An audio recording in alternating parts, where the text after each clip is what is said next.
Playground Games has unleashed another Forza Horizon, this time taking place in the United Kingdom with a distinct focus on seasonal and weather change. While the series has some deep roots on Xbox, Forza as a franchise is pretty new on PC, and has had some growing pains along the way. Thankfully though, I can quickly say that we are looking at a generally great PC version here this time around, and I get the feeling that the Xbox One X version is partially responsible here. Having that 60 FPS target on console has presumably pushed the team to ensure that CPU code was properly multi-threaded and that the streaming of the vast open world was not full of stutter, unlike that original release of Forza Horizon 3 on PC 2 years ago. And that Xbox One X version is just a starting point. Sure, it looks great there, but on PC you can push it a great deal higher and customize it to your liking. Scrolling over to the options menu here, this game deserves a grandstanding applause in my opinion. You have in-depth control of over 20 different performance and visual options. You can play the game at 21:9 with proper aspect ratio, with HUD elements moving out of the way, although some in-game cutscenes do clip that screen to 16:9 proportions. Even if you don't have a nice ultra-wide monitor though, you can still adjust the field of view to get a wider angle from many of the game's camera views. Each graphic option boosts 3 to 6 different presets. And to make my job easier, the team at Playground Games has also included a wonderful benchmarking option this time around. One that reminds me actually of that found in Gears of War 4. Unlike criticisms I have leveled in the past about PC benchmark sequences, this one seems to fully represent most, if not all, gameplay. You have a race, you have car AI, dynamic weather, dynamic road conditions. It is only really missing deformable terrain like snow and a cockpit view. Based upon how far I've played into the game, I can say that the game's benchmark's performance is largely representative of the in-game performance, if not even a bit heavier on average. I find it really nice as well that even when locked to VSync, the benchmark will report your GPU and CPU frame rate potentials above VSync individually, so you can better understand which part of your PC is mainly limiting performance. As I mentioned though, that focus on the Xbox One X 60 FPS mode had a profound impact on the game's CPU requirements in comparison to the last one. Following the benchmark here, a Core i5-8400 has enough grunt to allow you to play the game at 120 FPS or more on extreme settings, should your GPU be up to the task. The CPU minimums on an RTX 580 here were about 150 FPS, and 128 FPS on a GTX 1060. The game at the moment though does have some strange scaling and periodic dips on a Ryzen CPU when coupled with a GTX 1070. Notice here how much lower the minimum FPS is as on Ryzen, at 91 FPS. Also check out the differences in the in-the-moment frame rate graph. See how the Ryzen chip here has rhythmic dips marked in blue, while the i5 has a completely straight line? I'm not sure what's causing it of course, but it is actually kind of disappointing. I understand slightly lower FPS on Ryzen due to worse single-threaded performance, but not such rhythmic performance dips. Sure, these are all above the threshold for achieving 60 FPS, but it should be fixed nonetheless for all those who want to target a higher frame rate. So let's hope that's a driver or a game fixable issue. Taking that out of the picture though, you have a PC game here which will not be CPU limited for many users. A Core i5 has minimum frame rates above 144 Hz. Let that sink in. Presuming the Ryzen oddness is fixed, the greatest limiting factor for most if not all users will be in fact your GPU, and this game offers tons of incremental performance tweaking with great scaling potential to match your needs. Using the benchmark and the baseline average frame rate of an RX 580 at 1080p extreme settings with 8x MSAA and FXAA, I have cataloged the cost of the various in-game settings. And like most games of course, I can easily say that anisotropic filtering does not allow you to claw back much performance overall for its drastic effect on game visuals. In general, I recommend leaving this option to Ultra and just to forget it. Going from Ultra to Medium sees a mere 1.3% performance improvement, and just to reinforce my stance here, the game makes changing this setting down rather broken. Ultra to Medium broke anisotropic filtering completely and left it at Medium regardless of what I set it back to, so that's definitely a bug. and let's hope the team takes a look at it, as it's a pretty serious detriment to game visuals if you like experimenting with options, but honestly, leave AF to Ultra. Thankfully, the other texture option present in the game is perfectly functioning. Just like anisotropic filtering, the environmental texture quality option has a limited impact on real FPS in performance metrics. Going from Ultra to low sees a nigh invisible 1% game in real average FPS. Should your GPU be strapped for video memory, then this is the option for you. Here, the Ultra option used 4.5GB of VRAM, the High option used 3.6GB, the Medium 3.3, and the Low option around 3.1 or so. The game also has a nice display of VRAM used in the post-benchmark area, but it does not display the total VRAM amounts that it reserves for the system, or how much your PC is using outside of the game. Hence why the value here is less than 8GB for an RX 580, and why the amount used is actually less than the value that something like MSI Afterburner would report. Moving beyond texture-related settings, you also have multiple controls over the game's use of shadows. The first of which is the Night Shadows option, which enables shadows from the car headlamps at night. This really leads to cool atmospheric scenes as various car light beams stitch across each other and the landscape. Going from on to off here, you can see a 2.8% performance increase.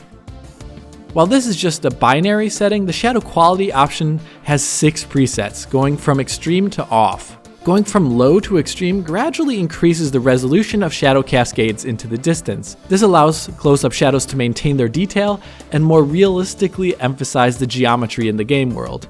Much to my surprise though, Forza Horizon's shadow setting here does not offer a great performance delta.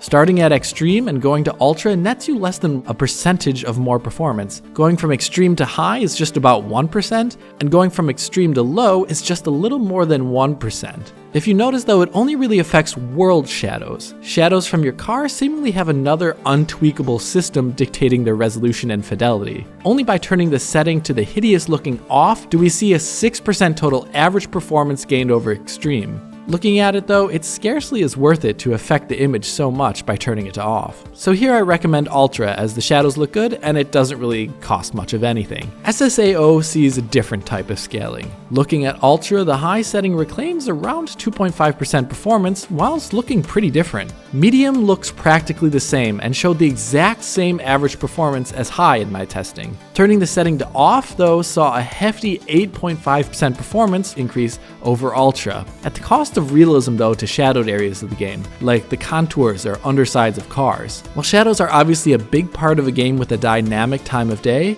you still spend a lot of your time in glorious English sunlight admiring the scenery as it ripples past you, reflected on your shiny new car. And when looking at reflections, Forza Horizon 4 offers a number of settings to control its various types. The first and most readily visible reflections are those of course found on your car body and on other cars. This is controlled by the general reflections quality option, which has a number of characteristics associated with it. Firstly, it affects the resolution of the reflection. Secondly, the amount of objects close to the car present in the reflection.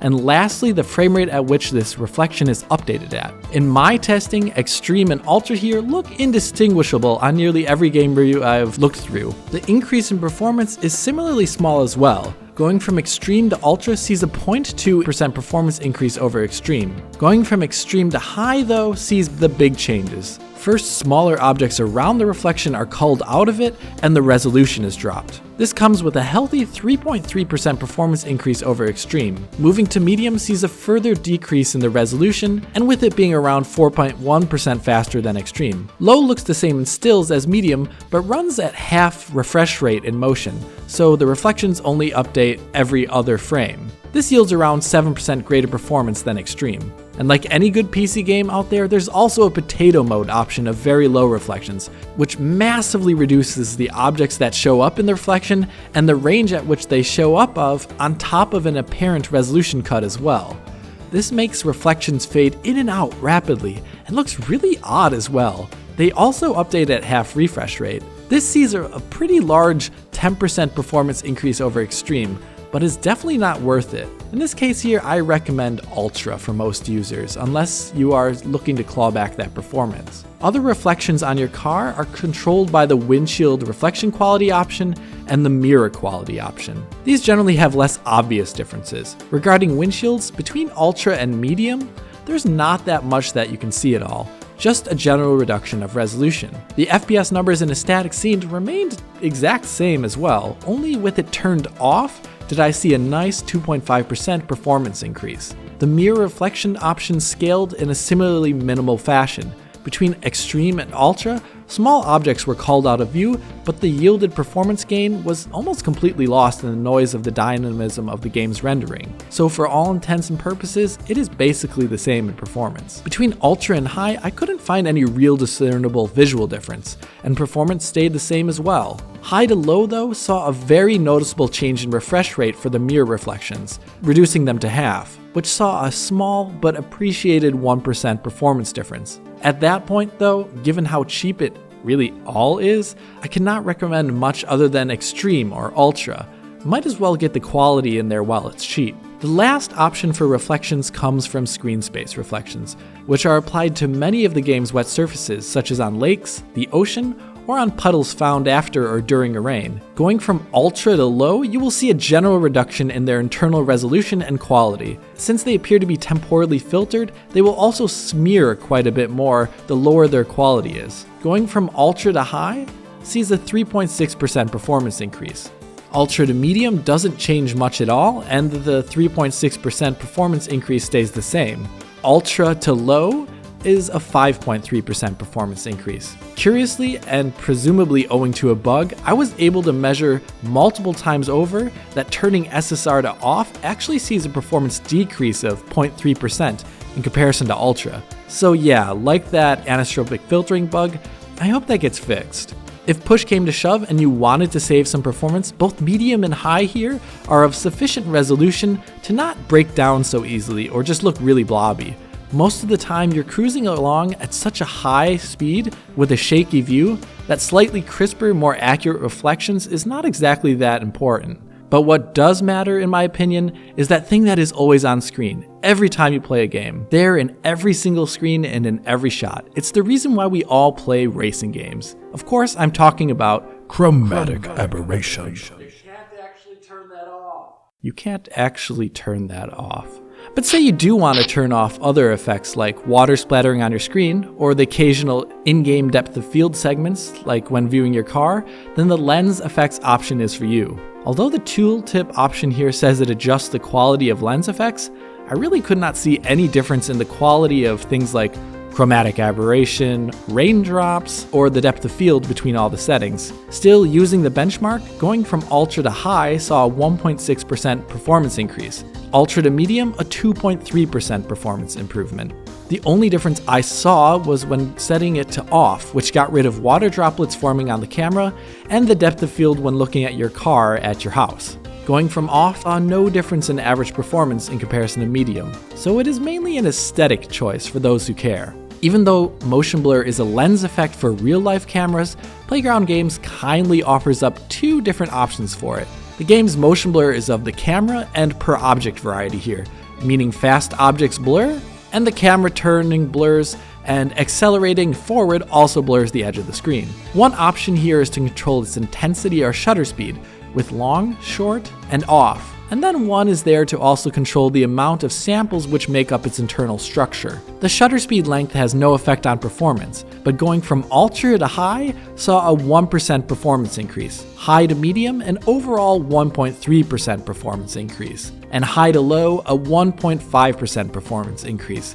The biggest performance increase here is yielded just by turning the effect off, giving you a total of 2.3% performance over motion blur as set to Ultra. This is purely based on taste, but I find that anything under High looks generally unpalatable. But beyond the joke, that thing that is actually on your screen at all times and why we do play racing games is your car, and the cars of the players around you. This is controlled by the World Car Level Detail option. Here the Extreme and Ultra options maintain the highest quality car mesh reserved to your car, but Ultra reduces the quality of your competitors' models. The difference in performance is not so great, with it being about 1.3% better performing when going from Extreme to Ultra. Ultra to High sees a lower LOD version of your car being swapped in. Here we see a 3.3% performance increase from Extreme to High. High to medium sees the cars around you seeing further dips in level of detail quality, and a 6% performance increase over extreme. Low then further reduces the level of detail on your car, increasing that performance to 7.5% over extreme. Given how this game is really all about driving a car, and how the car takes up a quarter of your screen at all times basically, I find any other option than Extreme or Ultra to be a bit too much of a compromise. Another option which technically affects car quality is the shader quality setting, which presumably simplifies shading precision and material models of the world and your car. In practice though, this difference between high, medium, and low here were near impossible to see. I don't know, do you see anything here? Nonetheless, going from high to medium saw around a 0.8% performance increase, and going from high to low saw a 1.6% performance increase. While that option does not greatly affect the performance of your visuals on your car, the anti-aliasing option in the game definitely does. Cars are sleek, beveled, edged, boxy, and have all these wonderful design lines that need to look their best, which is something the multi-sample anti-aliasing option does for you. When going from off to 8x, the detail and shading of the lines on geometric edges of your car and the world increase, flickering less in motion as well. The cost though is not cheap. Of all the options in Forza Horizon 4, this is the one that is most important to your performance beyond resolution chosen. The 4x MSAA resolve in comparison to 8x increases performance by a whopping 17%. 8x to 2x is 28%, and 8x to off is 33%. Given the quality on hand though, it's hard to argue with. The 8x MSAA option does look pretty sweet for giving your ultra high quality car model that extra level of polish. On average though, I recommend 4x MSAA for lower resolutions like 1080p or 1440p, and 2x for 4K unless you have a lot of GPU headroom. Should you want cleaner, less flickery edges though, on the cheap, the game offers a decent FXAA toggle as well, on top of the MSAA so to speak. It does a good job of helping smooth over lines and inner surface details which MSAA cannot really touch, and it enhances the smoothness of MSAA gradients. Turning it to off nets you only around 1.5% more performance, so in general, on PC I recommend leaving FXAA on unless you're a sharpness purist. Out of your car and into the world, the last 4 graphical settings available control various elements in the game world and their quality. Starting with the least important, you have static object quality. When going through the setting here, I was really confused. I could not see any differences in objects on Ultra versus low. Like here, look, minus the slight differences in shadow placement from time of day being slightly different, nothing looks different here. And this carried across 100% to performance as well, with the benchmark showing no difference in performance across presets. So presumably the function as it currently is in the game just doesn't work. Or perhaps it is of such a minor difference that is basically irrelevant. While that has little to no visual impact, changing the particle quality option does. Here this affects the density of particles found in the game like water spray, rain, or snow. Notice how the amount of water spray particles here decreases from high, medium, and then to low. While being readily visible, the performance difference is actually not that dramatic.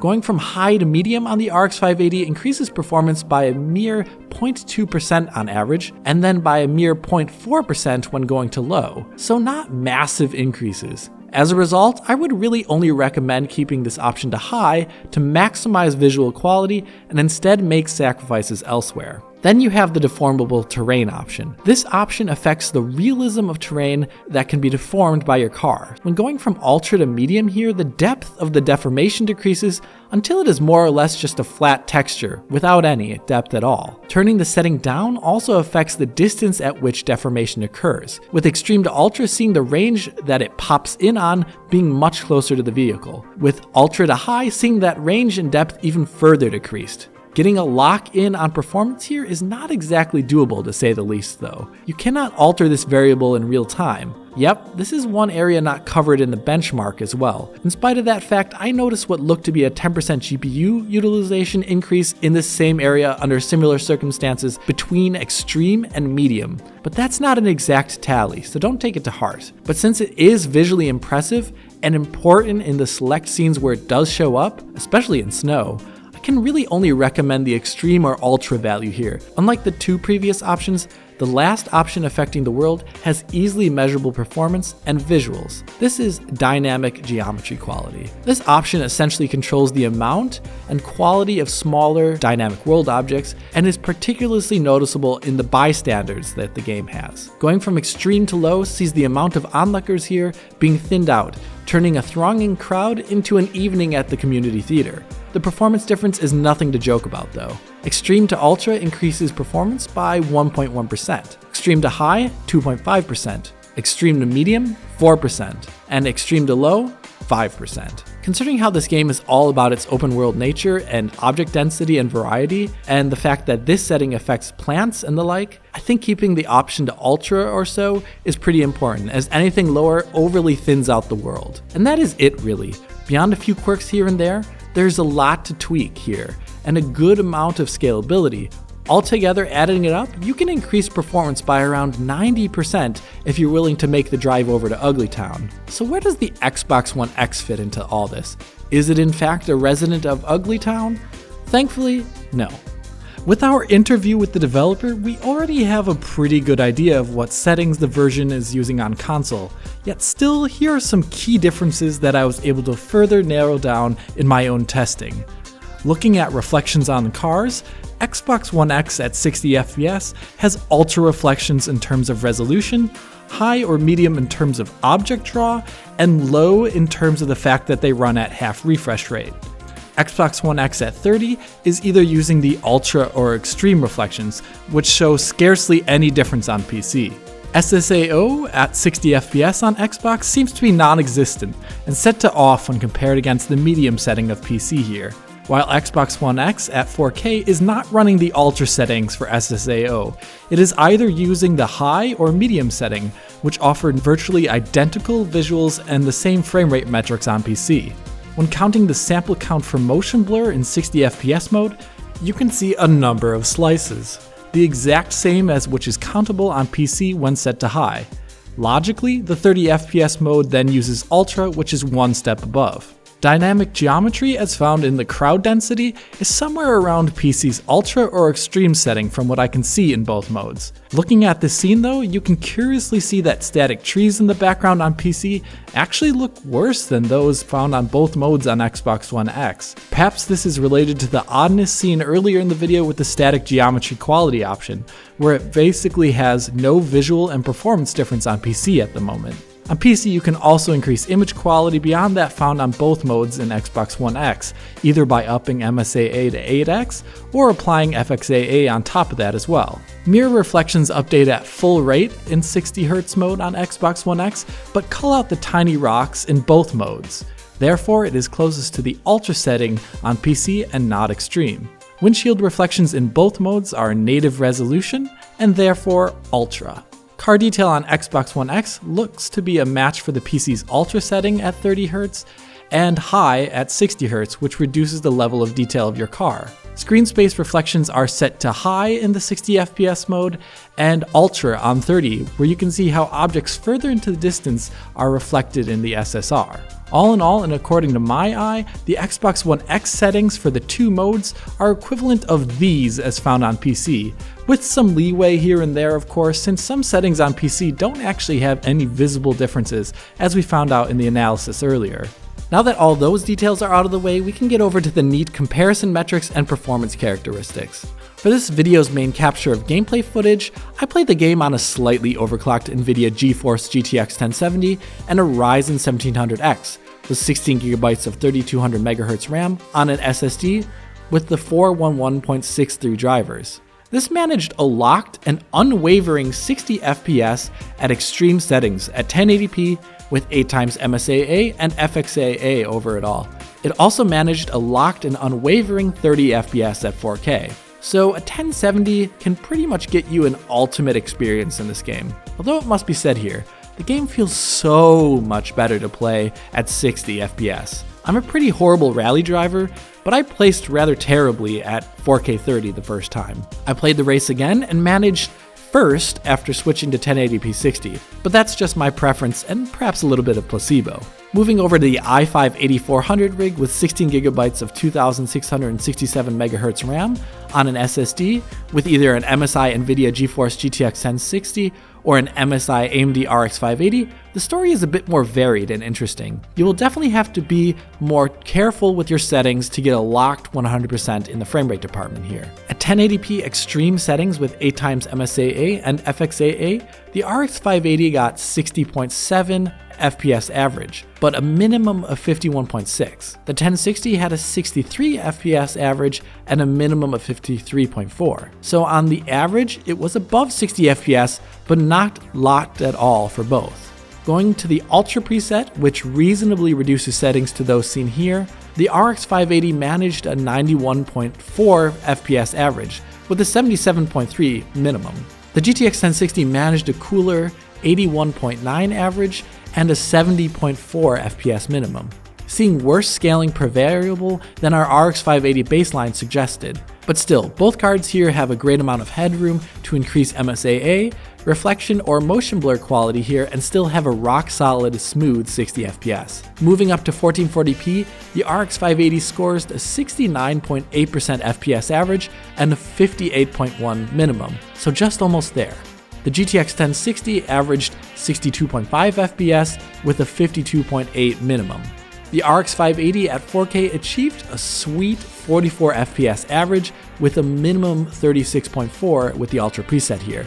The 1060 achieved a much more timid 39.3 FPS average with a minimum of 32.7.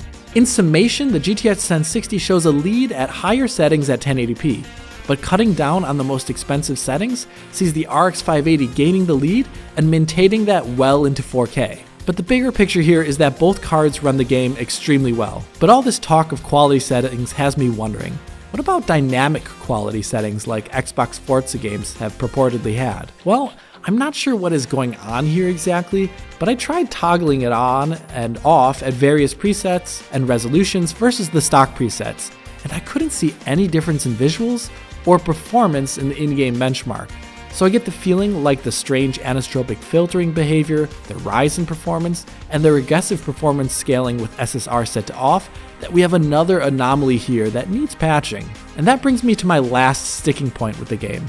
I absolutely adore the settings menu, the graphics as a whole, and the benchmark. These are really class A things here, but some of the usability options of the port on PC and the general stability can be a bit frustrating. The one that definitely stuck out to me the most was how often the game was crashing when loading up new settings or just trying to get into the game. Check this out, I just changed the AF here on the RX 580 and spent many times trying to get into the game afterward, but it just kept crashing. And if you have RiverTutor statistics server on at all, the game just crashes on the start at the moment, so turn that off. I did get decidedly more crashes on AMD than NVIDIA, but still, far too many in both cases. Also, the options which require a game restart do not make much sense to me and end up just being annoying. Especially since post-game restart, you have to click through the silly warning box again and again when accessing the advanced graphics menu. It never remembers that you clicked on it before. Hopefully, these are some of the things which can be fixed up by patches or be taken as lessons for Playground Games' next title, which is probably going to be Drop Dead Gorgeous if this game is any indication. Whew, that sure was a lot of metrics to cover. I really appreciate it when games offer so many options for customizability and graphics, but it does affect the structure of these videos, so I hope I did not lose you in all of the details there. If I did not lose you along the track, I really hope you enjoyed this video. If you did enjoy what you saw and heard, hit that like button or subscribe to the channel. If you are already a subscriber, consider hitting that bell button in the corner to be informed as soon as Digital Foundry posts a video. If you would like to talk to me about your experience with Forza Horizon 4 on PC, write a comment below or follow me and Digital Foundry on Twitter. As always, this is Alex, bidding you farewell und auf Wiedersehen.